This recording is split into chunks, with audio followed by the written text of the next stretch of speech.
Welcome to another episode of Cloud Unplugged, floating data center in Singapore. I believe Google just decided to suspend Railway's account. AI is getting to me, John, and communicate with them with facial gestures. 50 Waymo cars arriving in your cul-de-sac with nobody in them. Welcome to another episode of Cloud Unplugged. We have quite a varied set of stories this week. We've got the Trump administration invested in quantum computing. We'll kind of come on to that, but basically they're getting shares, investing in these companies, not just offering grants. We've got Google, who does a bit of a joint venture on their TPUs as a data center, which we'll come on to. Google suspended Railway's account, causing a outage for Railway PaaS service. Singapore has got a floating data center, or is about to. There was a bit of a weird, interesting thing with Waymo, which is one of my random stories, and another bit of a random story about robots that you've got, which we'll obviously save to the very end.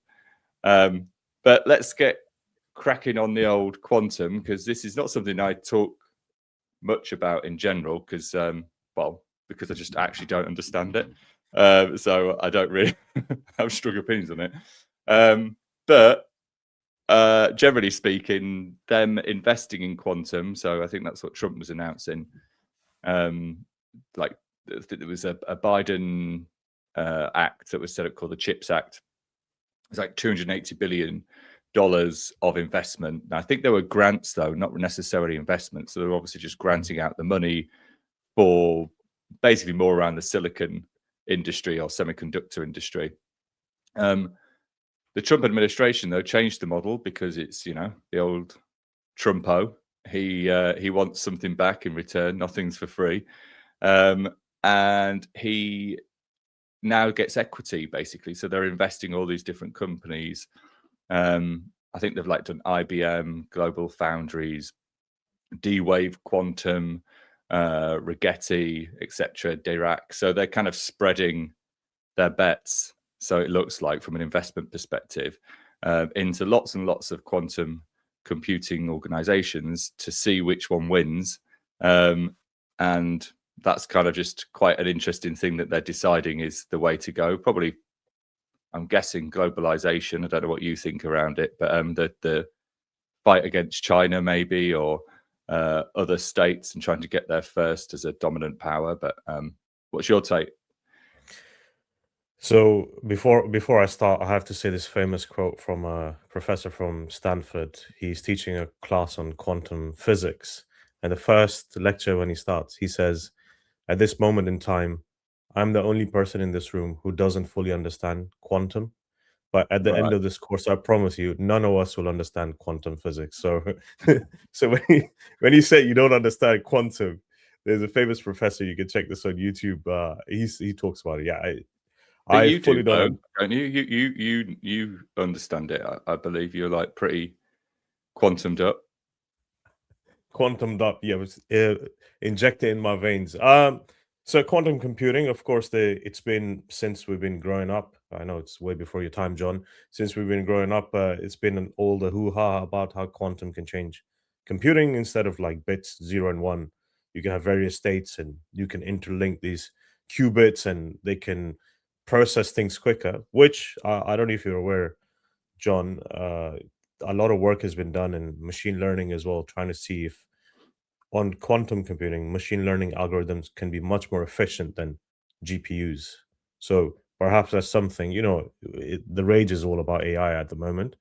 Perhaps that's something in the future, maybe the administration is betting that in future it's gonna, whenever the technology is ready, it will accelerate whatever we're doing. Because right now the silicon and most of the chips, they're coming from Taiwan, and GPUs are coming from USA. So perhaps the Trump administration, backed by, I'm pretty sure I don't know too much, but if it's backed by anybody behind that, I think they're trying to invest in it. So if and when quantum computing becomes huge, they will have an advantage on other companies, right? Because if a government has a stake in a company, they can control it.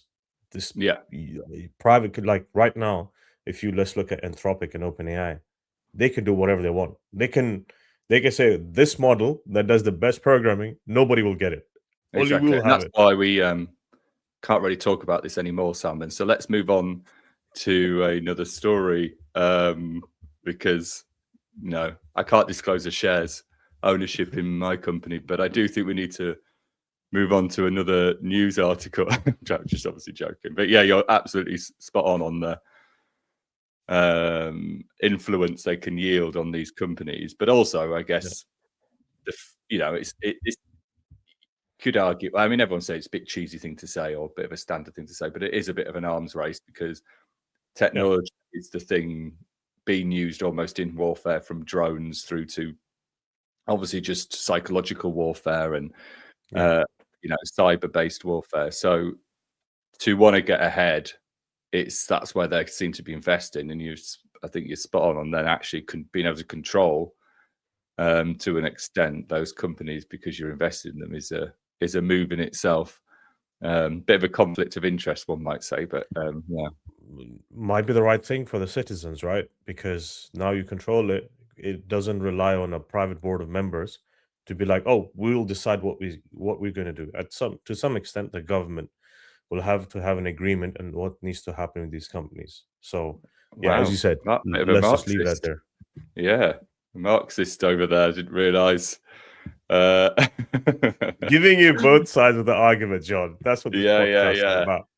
But when we've got anyway, our flight to Russia's coming up now. So shall we? So do you want to talk about? I guess because that's exhausted our knowledge of quantum. That's all we've got on that space. So shall we move on to the floating data center in Singapore? This is quite an interesting one. I think you know about this. Yeah, picture this, John. Picture this. You walk onto the beachfront. You expect to see the water crashing onto the shores, the nice sound that you want to see. You turn to your left and you see a floating city. Not just any floating city, a warehouse that's capable of consuming 25 megawatts of power at any given instant. That is a situation that's going to be in Singapore because Singapore there's so many restrictions on land. There's not enough space. There's a company called Keppel who decided to build a data center next to the sea. I mean, it's not too far from the shore. It's quite close to the sea. And it uses seawater and sits on 7,500 square meter of ocean. That's huge area, 7,500 square meter. It took them a long time to get an approval for the proposal, but it will go live in 2028. And, it will go live in 2028. And of course, there's some logistics that needs to be sorted out, which we can talk about in a second. But this is what's happened. Of course, there's some other companies who've done this to some extent in the past. But, what is your take on that, John? I don't really know. I mean, it seems a bit dystopian, I've got to admit, as in it's not an image, I wouldn't be like wanting to fly to Singapore because I want to look at the beautiful sight of a floating data center. And also does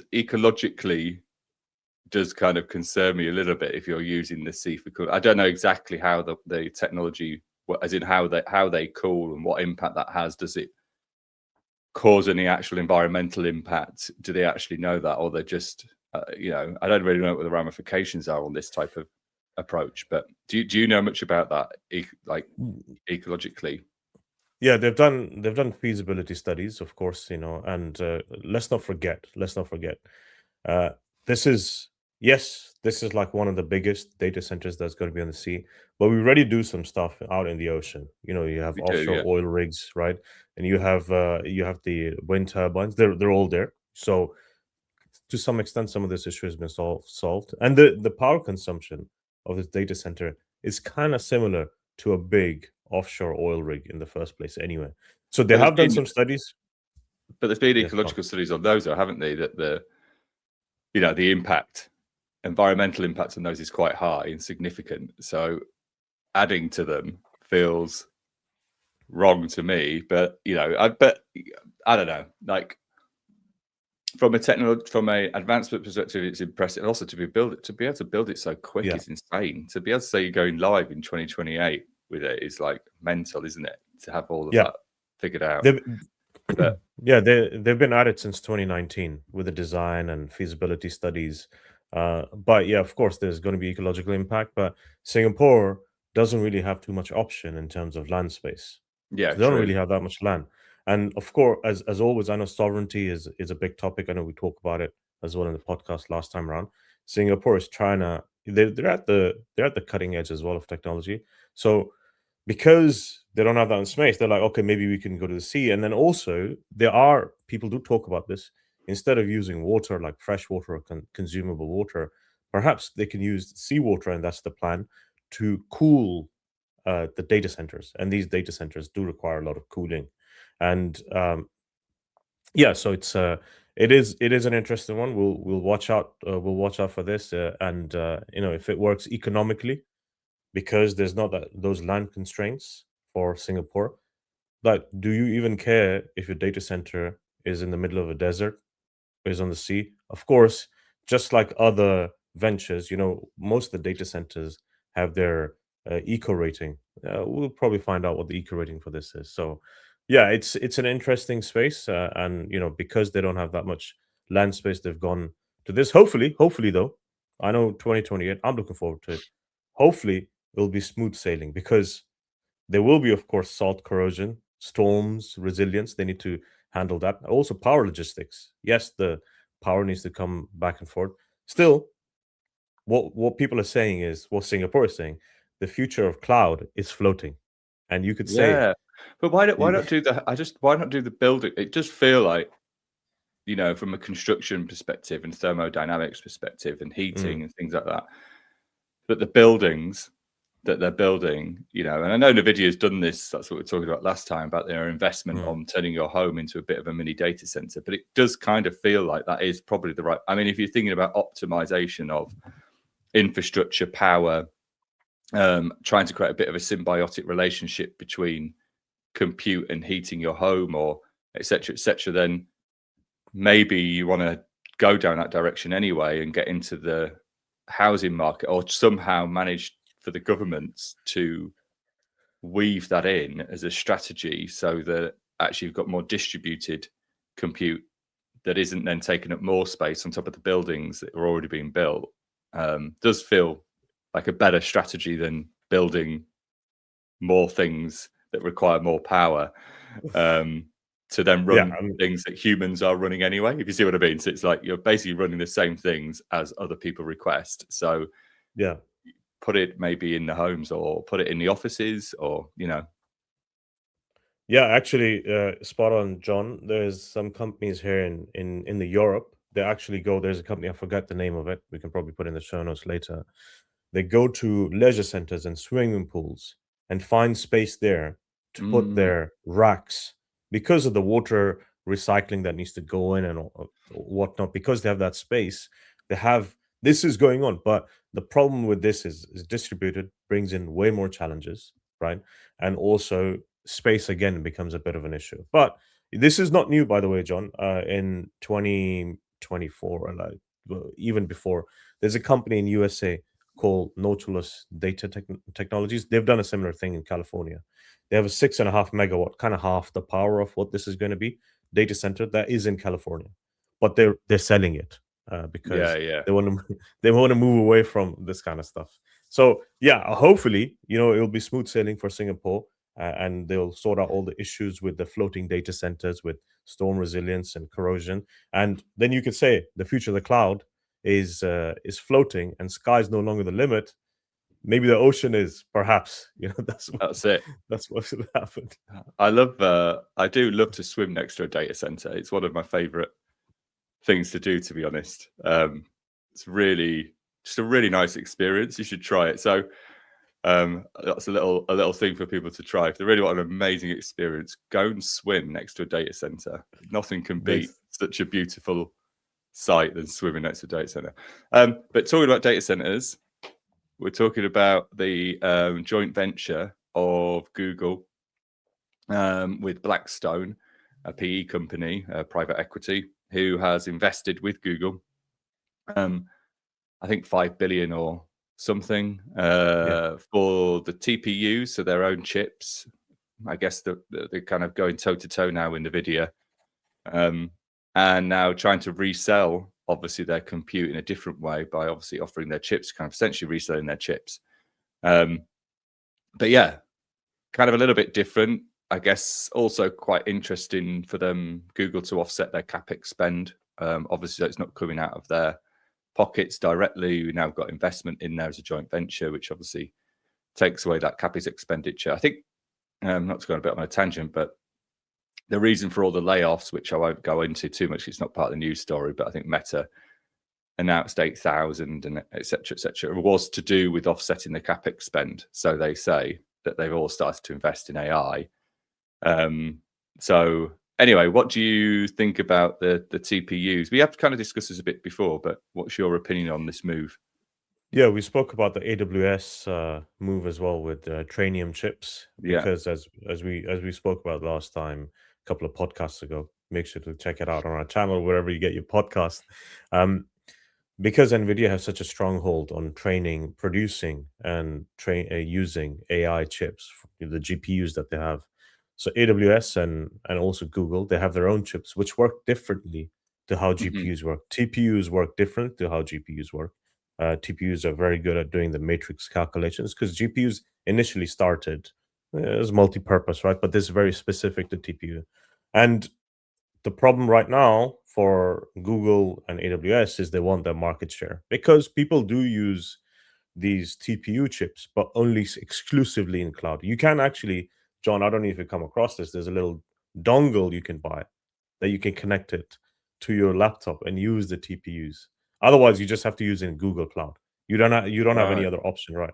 But what they're trying to do with this is kind of compete with NVIDIA and say, oh, we'll give this, they call the 8T and the 8I, the training and the inference chips, that they are going to sell to end users. So you can actually get that chip and plug it into your machine.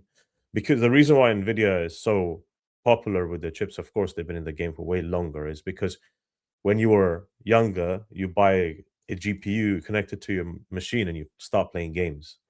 And it's the same, like you have to install CUDA on your machine for it to work anyway in the first place, right? So people are in the ecosystem. So, and yeah, it's interesting. Of course, it's a big venture with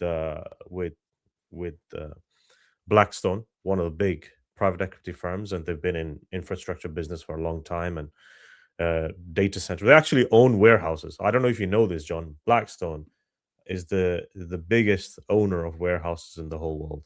So they own. I think they've got quite a lot of assets, haven't they? They're like an asset-based business in PE, I think. Yeah. So, and I think if people, JAX is that Google's equivalent of CUDA, which is NVIDIA. Of course, it's not as popular as CUDA, the technology that allows you to use GPUs to submit training and whatnot.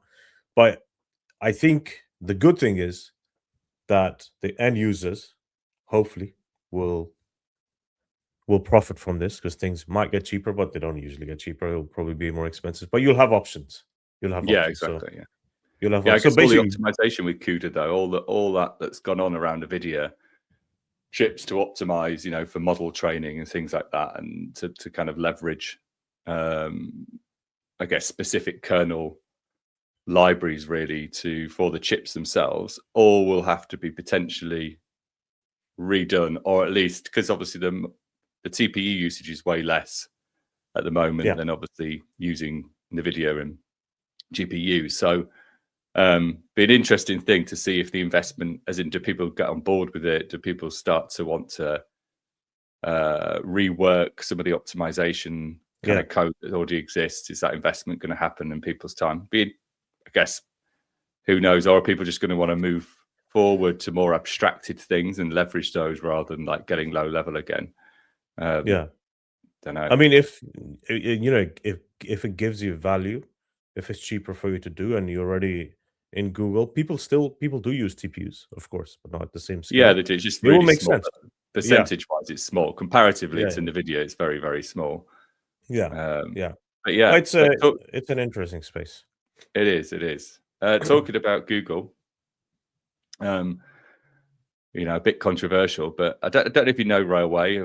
It's a bit like Versailles Railway, kind of like PaaS-based, Heroku-esque inspired style businesses where you can host applications. You don't need to worry about the infrastructure. I think it runs in Google behind the scenes. Have created an abstraction over it to make it really simple for developers. Obviously, just host simple things quite quickly. And I believe Google just decided to suspend Railway's account, which meant that they went offline completely. So the whole of Railway had an outage. All their customers had an outage. And then after they kind of restored the service, so I think the account was suspended, and then it kind of obviously managed to get it back up. Then they had to enable all the services again. Then GitHub, obviously because it had a bit of a backlog of integration from GitHub into Railway, obviously doing the webhooks and things like that probably as triggers into Railway to maybe like build images and push them and things like that from the webhook. That started to obviously rate limit against Railway, and so then that was another issue. And so I think it took a really long time overall for everything to kind of come back and restore the service. And I think what was funny was, I don't know if it's a CEO or the CTO, one of them from Railway, kind of blamed themselves a little bit on basically not having a multi-cloud style strategy, and then obviously back it into Google as a whole, which is an interesting stance to take, rather than being like, don't suspend an account for no reason on Google's side, which is, but anyway, a little bit mad that you can just go offline for those reasons. Yeah, account getting suspended. I'm not sure what the internal process is of account getting suspended. I wonder, AI decided to delete an account, and there's no human approval before you delete an account. Do you think I know an MCP for account deletion got called and made a little mistake or something? they got called. I don't know. I'm not saying anything. But yeah. I mean, there's accounts. The weird thing is, accounts getting deleted is nothing new. We've seen before. Some of the companies have been impacted by it, but this one is a little bit weird for me. And I understand what the CEO or the CTO of Railway was saying, that perhaps we should have a multi-cloud strategy for this. But then there's a lot of investment that you need to do. Huge. It's huge. It's like, it's basically like, oh, let me just spin up my own. Also, you could go even further. I'll just have my own data center on the sea, floating, right? So you could go even further. Like, where do you stop? So I think this really is, Railway should not be too harsh on itself. Of course, there's a lot of revenue loss that they were saying. I think $1 million an hour or something, which is quite a lot. That's terrible. But Google need to come clean. Yeah, that's what I mean. It was on X, so I don't know how true that is. It was on X. So was it? People are saying that it's $1 million an hour or something, or a day. I can't fully remember, which is quite a lot. That's a lot of revenue, though. If that's true, it's a lot of revenue. But you can imagine people have to do demos, or whatever you have work that's happening, which is kind of tricky. So I think we need to get an understanding from Google on what are their terms of how they delete the accounts. I haven't seen a post-mortem report yet, but it'll be interesting to see that. So it is a bit of a shame, because you expect, just like electricity, the cloud to be there. And you don't expect your account to get suspended. I mean, you expect potentially something going wrong technically. SLAs, downtime. Database has gone down. Database has gone down. No worries. There's an SLA, 99.999, whatever the SLA is. Oh, Kubernetes cluster has gone down. Sorry, my bad. Kubernetes never goes down. I mean, you need to take that back immediately. I can't even believe you say that is a really ridiculous thing to just go out and say. My bad. What the hell? But account getting deleted, that's unfortunate. That's unfortunate. That's what you should post as a response to Railway. A very empathetic. That's unfortunate. It's bad. Is what you should post under that. Another. Onto the random story. I don't know if you heard about this, about the Waymo taxis. There was actually something in the UK about this as well, but not quite the same. Where It may have been people in Wales, where they were getting woken up at night by the robo taxis going up and down their street repeatedly at like a certain time. But anyway, this story is about Waymo taxis taking over cul-de-sacs. So they're just starting to invade basically cul-de-sacs in neighborhoods. I think this is in Atlanta. Yeah. And they, no one's really admitted as to why they're doing it, but I think it was something to do with obviously some algorithmic thing that ends up being pretty much the same answer for all of the Waymos, whatever's calculating. So they end up kind of going to cul-de-sacs. I think it's more to do with during pauses, like where less busy places are to kind of park up until obviously a request comes in or something like that. But anyway, there was like 50 cars that came through between 6 and 7 a.m. Can you imagine that? 50 Waymo cars arriving in your cul-de-sac with nobody in them. You'd be like, you'd think that something like, I don't know, iRobot level stuff was about to go down, wouldn't you? You'd probably lock the doors and close your curtains or something. But yeah, and then I think they tried to do different things. So then like people were like, oh God, we need to just stop. And so they put like a children at play sign up on the road. Right. To try and like make them stop coming down, because obviously they'd see and they'd be like, oh right, there's children. And that just caused a massive traffic jam, because then they were trying to reverse and they're all coming down, they all got stuck.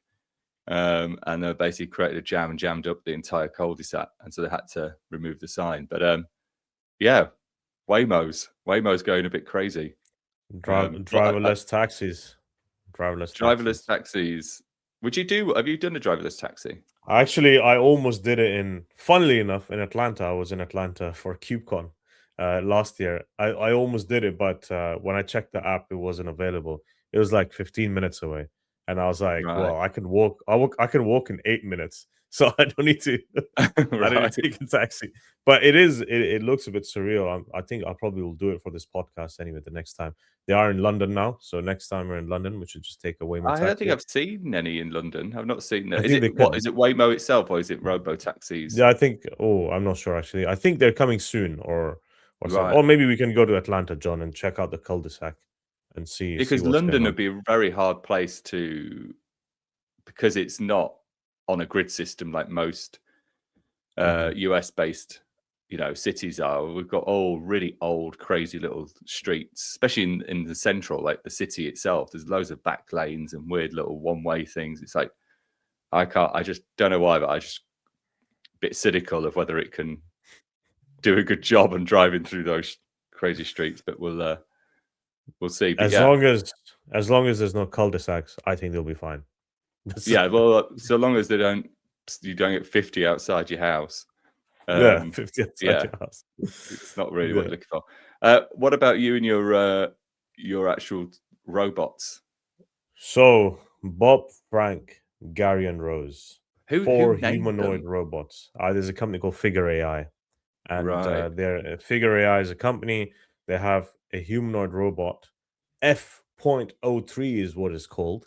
So what they decided to do, they said, oh, we need to, because one of the issues in warehouses is handling packages of different shapes and sizes, because this is a long issue that's been out there from vision point of view and also handling point of view. People have done a lot of work with different type of attachments to actual robots, not humanoids. But what we've realized is that human hands are the best type of attachments you can have to handle various types of boxes. So this company is based in California, San Jose. And what they decided to do is to give these humanoids a human face. They gave themselves this name. They actually just stuck the sticker on.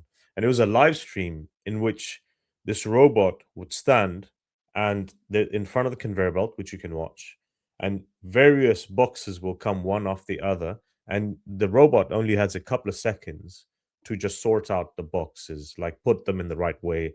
If they're upside down, put it straight, just so it can be scanned down wherever it's going next, right? So the robots were supposed to work for 8 hours as a group. Bob Bob Wow. is standing on the Wow, conveyor that was belt. an interesting little accidental slip up there, isn't it? What's I know. AI is getting to me, John. That's what I'm yeah. telling you. Bigger AI is getting to me. So Bob would stand and sort out the packages. And here's the interesting part. When Bob is running out of battery, because you run out of battery, it will go back to where the other where Frank, Gary, and Rose are standing and communicate with them with facial gestures that mate, it's your turn. And then the other robot will come in and start doing the sorting. And they were supposed to do it only for 8 hours, but it was going so well, and the company said there was no intervention from their staff. It was doing so well. They left the stream to run for 81 hours, and they Wow. managed to sort 100,000 orders correctly. Now, what does correctly mean? And can they do way more than just that? I know they were just doing sorting, but there's nothing about packaging. There's nothing about any of that stuff, right? Or is the label even correct? But what they showed is that robots can work together without the need for them to send messages to each other and just use visual cameras and figure out what to do. So basically, the thing also naming them Bob, Gary, Frank, and Rose, it makes it as a you know it's better live stream basically, because in live stream you need some interaction from people and say, "Yeah, go Bob."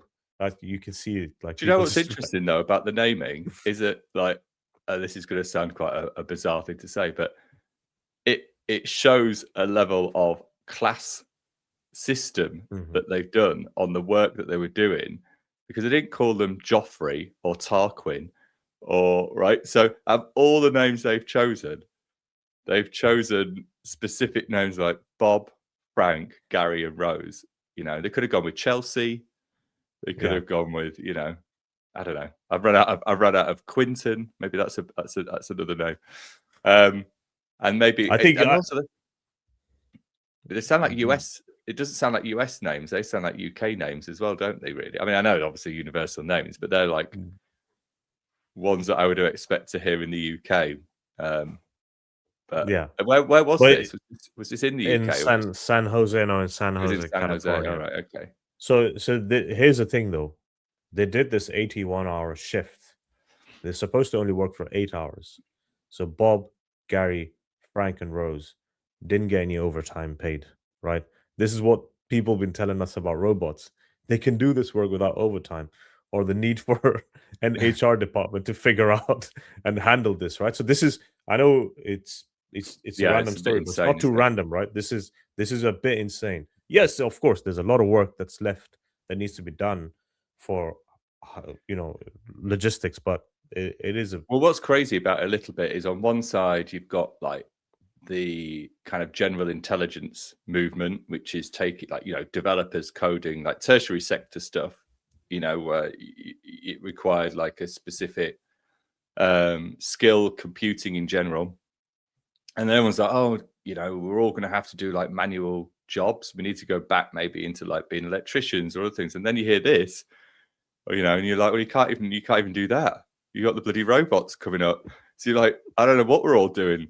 And you're like, well, I don't know. Maybe I'll become a taxi driver. You've got 50 Waymos in your cul-de-sac with no drivers in. You can't work in warehouses.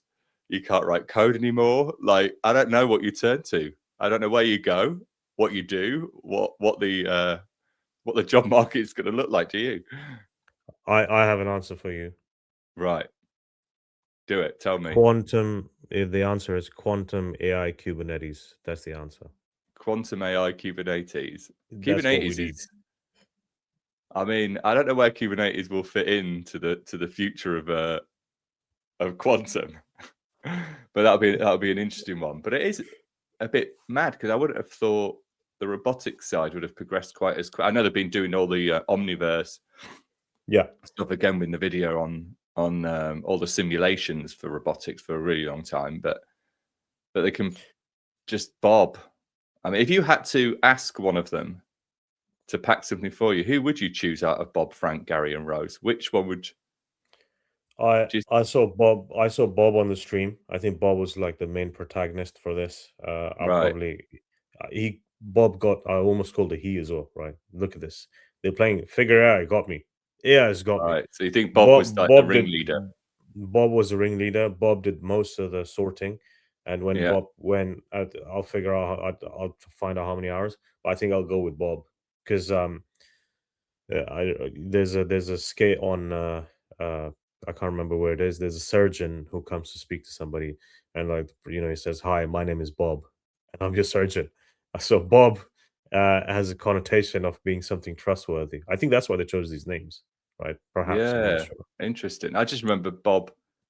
Oh God, what was the Fight Club? Do you remember Oh, the Bob's Fight Club. Fight Club? Yeah, I'll leave that there because when you research Bob from Fight Club, it's got its own comedy value to it, I guess. When you have a look, amazing movie.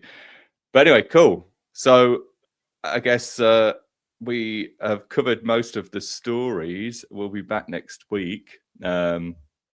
Probably more on AI. We might have to try and find something a little bit less AI. I mean, it's hard nowadays, which is insane, to cover stories that aren't all about AI. But we'll do our best to try and see what's going on in the news to kind of balance it out a bit, to not make it so AI heavy. But that seems to be where everything's going, isn't it?